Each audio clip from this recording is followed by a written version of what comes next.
season, the factory Castrol Suzuki team entered the World Endurance Championship expecting to win every race and take the title with ease. But they had a battle on their hands from the start, winning the opening round, the 500 kilometers of Assen, by only 28 seconds, with rivals GMT 94 coming home in second place. The next race, the 6 hours of Zhuhai in China, saw the Castrol Suzuki team leading after the first half hour, again chased by GMT 94. But a mistake with 10 minutes to go saw them finish the race in 6th, with rivals GMT 94 taking the win.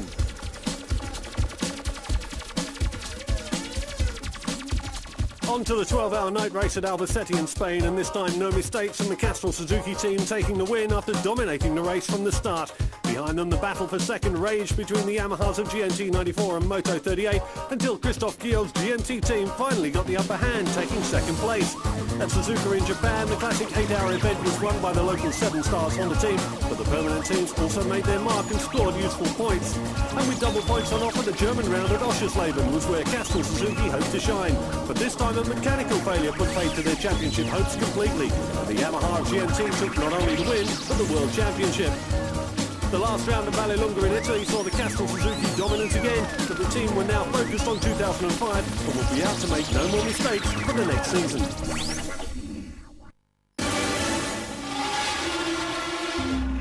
The Dutch town of Assen has been hosting motorcycle races for over 80 years, with the track holding racing events since 1925. Normally mild in climate and beautiful in early spring sunshine, this weekend of racing was held under leaden skies. Even so, fans turned out en masse for the weekend's events, which would include a round of the Dutch Championship and also the European Stunt Riding Championships.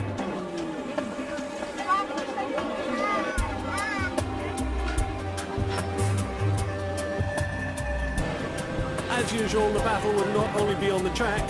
Dunlop, Pirelli and Bridgestone were involved in their own tyre war, and the conditions would test them all to the limit. But between all of that, and despite the bleak conditions, there was entertainment and glamour everywhere you looked. And once again, the opening round of the World Endurance Championship was a party everyone could enjoy.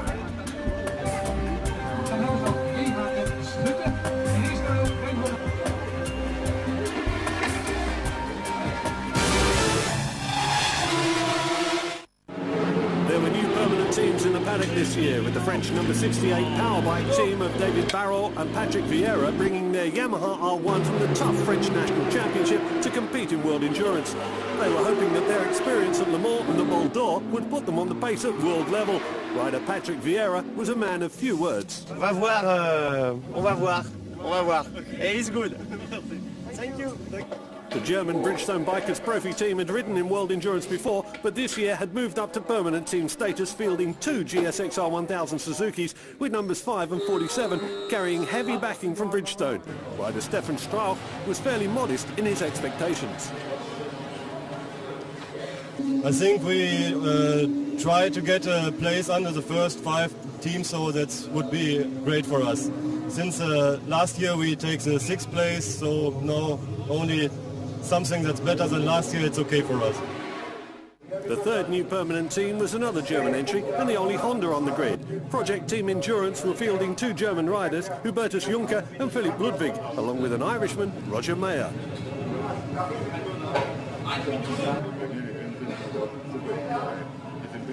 We have a lot of backing from our local region, German team. Sponsors are very, very good to us. I know we've only one bike. It's a bit of an uphill kind of a challenge because we've got no actual feedback from other teams. Ducati Team Spring were back this year, intending to do every round with their new 999 Ducati with riders Maurizio Gianmari, Lorenzo Mauri and Matteo Colombo.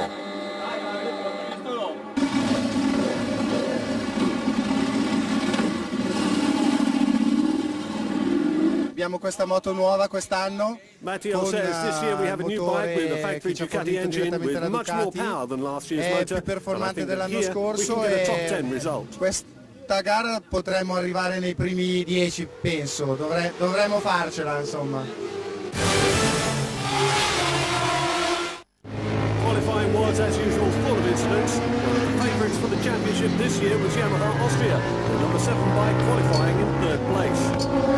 Suzuki is a factory team, so we will have to fight with private against the factory, so it will be hard again.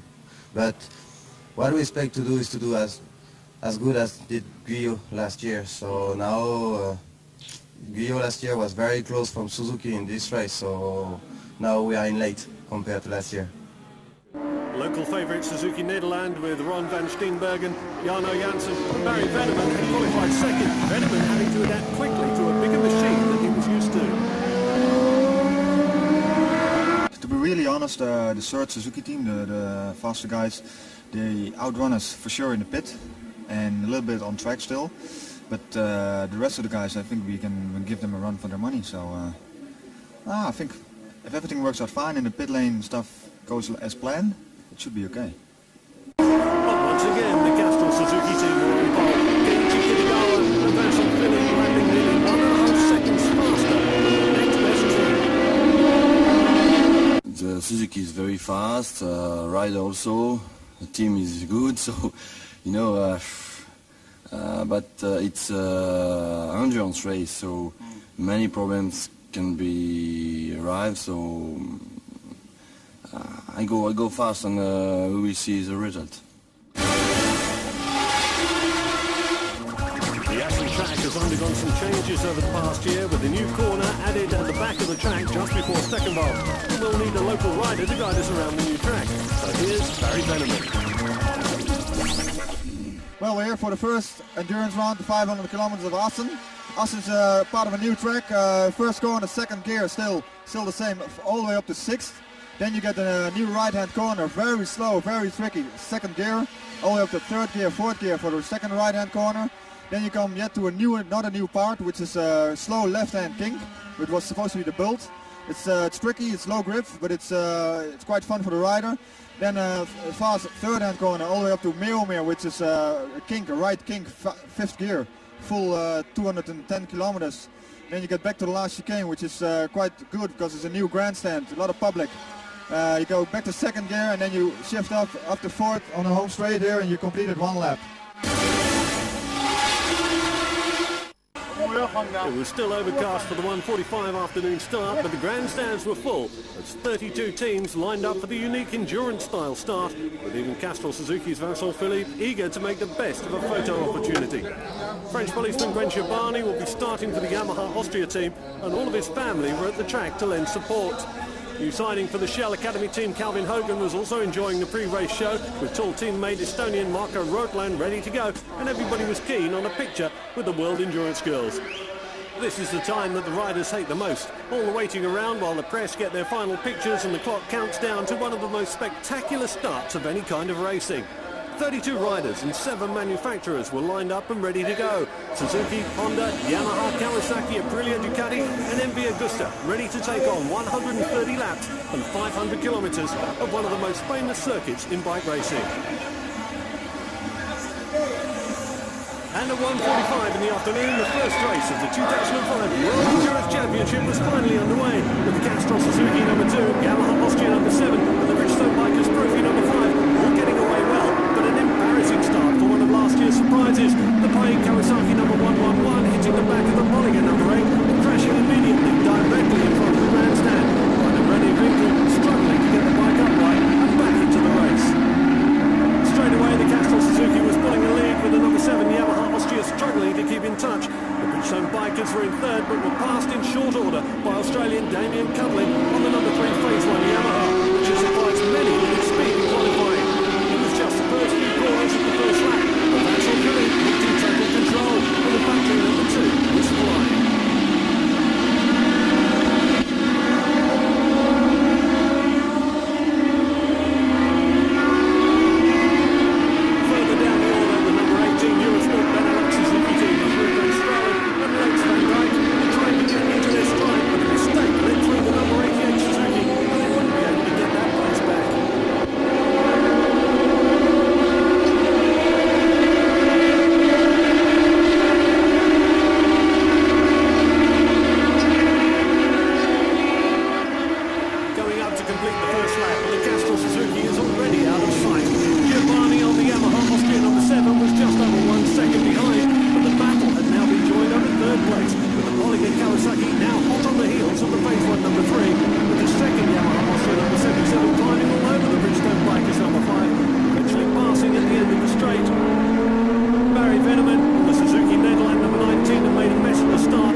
race. Once again fastest in qualifying.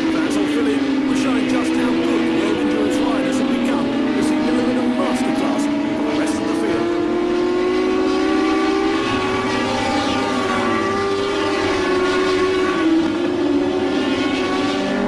Hard riding from Dutchman Barry Veneman and pulled the number 19 Suzuki right back into contention. The Castrol Suzuki number 2 is doing laps consistently 1 second faster than the second place Yamaha Austria number 7, 2 seconds faster than everybody else.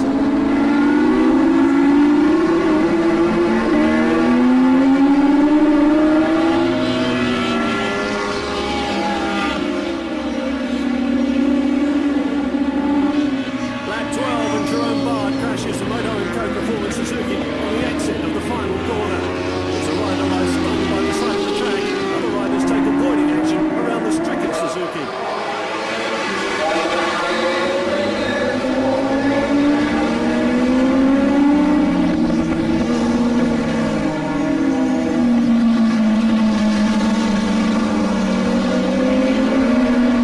The bike is soon moved off the track, but the accident has brought out the safety cars while the injured rider is being attended to. GIABBANI gets stuck behind the second car and loses half a lap. As the crashed bike is brought back to the pits, there's news of the rider's condition. The name is Jerome Bard. Okay, he's fall in the raccordement. Okay. Is he okay? He's urgence, ambulance. I think the clavicule. With 112 laps to go, the pace cars have come in and they were back racing. Number 7 Yamaha now with an extra half lap to make up on the leading Castrol Suzuki. The pack was split into 2 groups. The gap between first and second place now up to 45 seconds. Hard riding from Barry Veneman and the number 19 Suzuki only 1 second behind in third place, with the Bollinger Kawasaki number 8 in fourth. The second Yamaha Austrian bike number 77 in fifth, with the phase 1 Yamaha number 3 in sixth. It seemed that Assen held on in bad luck for Yamaha Austria. Oh, this was bad luck because the pace car entered the track exactly between Philippe and GIABBANI. So we lost half a lap. Bad luck. Philippe was unfazed by anything and was out to build an unassailable lead on the rest of the field. With their factory Suzuki, it was clear that they were out to gain a buffer just in case of trouble further on in the race. With the length of the start finish straight between the Suzuki and the Projecteam Honda number 20, the new permanent team had a graphic illustration of the class of the field. The rider, Irishman Roger MAHER, had no answer to the Suzuki speed. The Suzuki Nederland number 19 had refused to start on the grid, but the experienced local rider, Barry Veneman, had fought back to third place. Veneman knew that the team would have a slower pit stop, but still hoped to do well. The GSXR 1000 Suzuki was much more powerful than the 600cc Super Sport bike that he's been riding for the past 3 years. Trying very hard to keep it all under control. The Swiss Bollinger team have remained steadfast with Kawasaki for many years. Finally, they had a machine that could match the opposition. Their now legendary reliability, coupled with the speed of the new ZX-10R, have put them on a par with the rest of the top teams. And their huge experience in endurance racing would help even more. They were in 4th place, just in front of the GP veteran Thomas Hinterreiter on the second of the Yamaha Austrian machines. And, try as he might, in the corners or in a straight line, Hinterreiter just couldn't find a way past.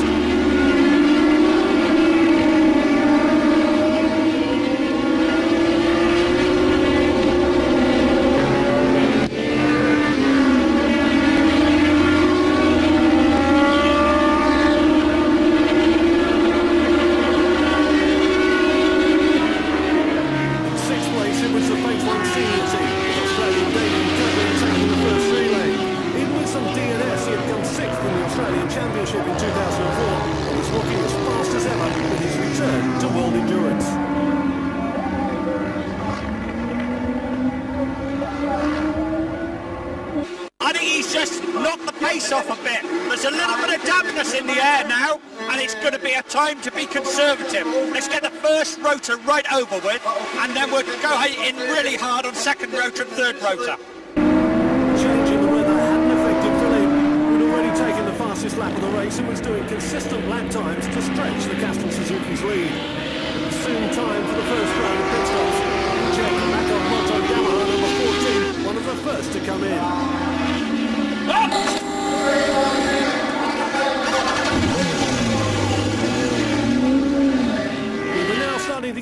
drops of rain and decisions had to be made on tyres. To go for intermediates or to take a chance on full rain tyres. But just before pitting, the damp conditions had already caught some teams out. MAHER had crashed a Projecteam Honda number 20 in the last corner, and Yamaha Austria's GWEN had been a victim of that incident. Roger explains what happened. Through the first stint, the rear of the bike was just moving so much that I couldn't keep it cracked open flat in fifth and flat in sixth. There was no way I could do that. I had to shut it down, or else I'd be stuck in the town in Assen if I didn't stop. But I came through the chicane and the backs just started moving too much again. It set me sideways and high-sided. Yeah, you know, when we came up in the chicane, we were three riders. The first one, I have a nice side, something like that. So I came inside, slow down just to avoid his bike. And when I arrived in the curve, I lose the front, like some oil or water, I don't know yet. Meanwhile, when everybody else slowed down with their slicks on the increasingly down track, he kept his tyres warm and sailed past everyone before coming into pit for the first time.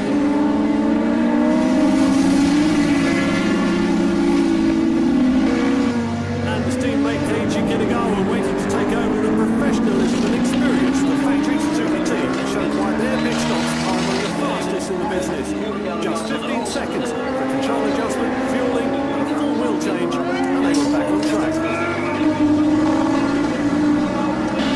The Yamaha Austria number 7 was back on track after repairs, and to confuse everybody, had a spare fairing from the number 77 machine.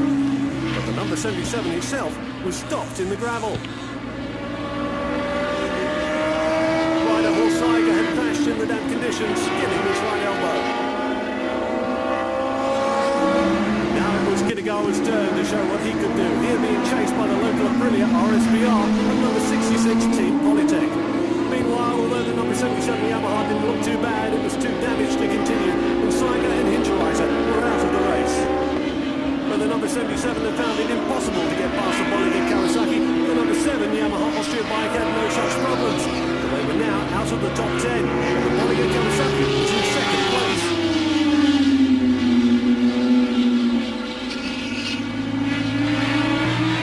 But the damp conditions were continuing to cause mayhem. The Bridgestone bike was Trophy number 5 down and out of the race.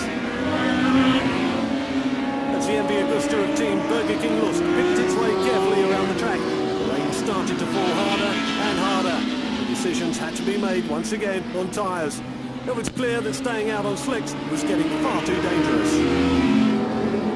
The decision had already been made in the Castrol Suzuki pit. Although it was just a light drizzle at this moment, the teams had decided to go to full wet tyres. Kitagawa was about to come in. Yamaha Austria had made the decision to go to intermediate tyres, and that would cost them. The Bollinger Kawasaki was noticeably slower on slicks as the conditions steadily got worse and worse. But the damp conditions were playing into the Kawasaki's hands. Soon everybody was heading to the pits for a tyre change. Conditions were not yet totally wet, and now the choice between full wet tyres and intermediates will be crucial. Will it rain harder? Will it stay as a light drizzle? Full wets went on the number 2 Suzuki. That's all will again take over.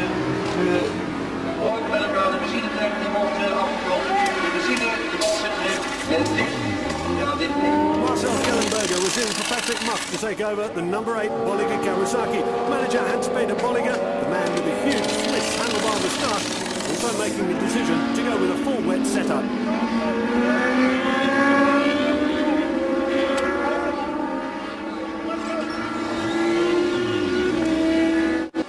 Yes, pour l'instant nous sommes deuxième, mais la course n'est pas finie, il y a encore quelques moments à passer et on espère bien accrocher le podium, c'est mon souhait le plus précieux. The conditions were now favouring the Kawasaki's, and one of the youngest teams in the championship, the Diablo number 666 team, were now in third place after the problems with the Yamaha Austria and the Suzuki Nederland number 19 slow pit stops. Both Diablo and Bollinger share pits and resources, so once again it was the mustachioed Hans-Peter Bollinger chasing young rider Kevin Falk out of the pits. It's quite an interesting last bit of a session we had out there. It started to rain and we still had slicks on, and yeah, I was quite lucky to hold on to the back of the Castrol Suzuki, and just stayed with them in the wet with the slicks. And I mean, it's the first time I've been in the wet and the slicks, and so it just, you know, all over the place. But yeah, I can't believe we're in third. Suddenly hopped up the order, and by now it was starting to rain quite hard, and the number 10 Ducati Spring team were well positioned in 6th, just behind the Phase 1 number 3. The 999 Ducati coping very well with the wet conditions. For the other V-twin team, the number 66 Polytech Aprilia, things weren't going so well. A crash at the end of the start finished straight, with the rider clearly believing that the Suzuki Nederland number 19 had taken his line for the corner.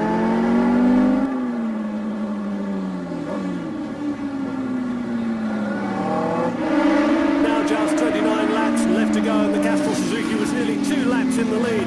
Ben Wiley on the number 6 Shell Endurance Yamaha had come into the pits with a misting visor. The team sent him straight back out, but that would cost the team 2 places, letting the Yamaha Austria number 7 and the Swedish Peugeot L number 12 in front of them. Phase 1 number 3 still held 4th, with Diablo 666 a lap ahead in 3rd, Bollinger number 8 a further lap ahead in 2nd. Top 10 place now out of reach for the Ducati Team Springs 999. Although they get going again, this crash will push them all the way down to 25th place.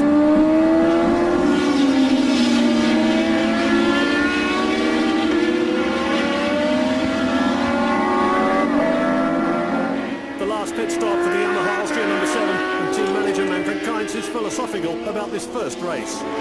Normally we can finish top 7. Because GWEN is now fastest on the track, but you know, rain, everything can happen. With a drying line that's still on 4 wet tyres, GIABBANI is pushing hard to keep his position. But just in front of him, there's disaster again for VENEMAN on the local Suzuki Nederland entry. A small crash will drop them down the order again.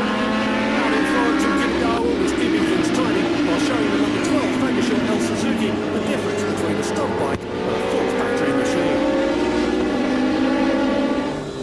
Only 3 laps to go, and with 2 laps in hand, the Castrol Suzuki team are taking their chances to bring in KITAGAWA for some extra fuel. It doesn't take long, but the rider is still reminded to take things easy. The team still remembers how they lost the race in China last year with 1 lap to go, but no mistakes from KITAGAWA on the final lap. And the Japanese rider stays conservative as he crosses the finishing line with no wet weather wheelies, just in case.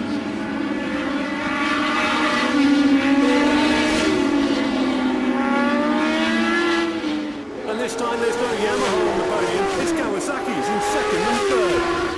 The final results in the first endurance race of the season, with Castrol Suzuki taking the win, but Bollinger and Diablo 666 giving Kawasaki 2 podium places, and the number 12 Swedish Peugeot L Suzuki team had their best result so far. Team principal Miles Hutchins joined son James, Kevin Falk and Steve MIZERA for their first ever visit to the podium. We know from testing that the Kawasaki has a very good setup when it's rain, and this was our advantage on this weekend. But I think it was a good efficiency between James and Kevin. They have gave the best, and we are very lucky to be on the podium. In 2nd place, Marcel Kellenberger, Patrick Muff and David Morrill with the Bollinger number 8 Kawasaki. Otherwise, it is a happy moment for us, for all of us, with Kawasaki to be on the podium. But it was not so a hard race for us. The second relay was a little bit dangerous. At the end of the turn I have had 5 laps with the slick tires in the rain, and it was a little bit hard to stay on the bike there. But the rest of the race was very easy for us. But this is shaping up to be Suzuki's year. VINCENT Philippe and Keiichi Kitagawa won the first race of the season without even breaking a sweat. Kitagawa said, "It was the very first time for me riding in Assen. It's a very difficult track. I didn't get a lot of time to practice before the race. I'd really hoped for better weather here. But it rained, the conditions were really tough for everyone, and I was very nervous. But I'm happy that we won here." 途中からウェットになったりとか、そういう難しいコンディションだったんで、かなり神経を使うレースでしたね。それで勝てたのは本当にね嬉しいですね。はい。So the points after the first round, and it's no surprise that Castrol Suzuki are at the top. With Bollinger, Diablo and Peugeot all scoring well, Yamaha Austria have to come up with something special at the next race. But Assen sees normal service resumed. The much fancied Castrol Suzuki's on the top step of the podium. The next race though is at Albacete in Spain, and that will be 8 hours running until 2 in the morning in the tough Spanish heat.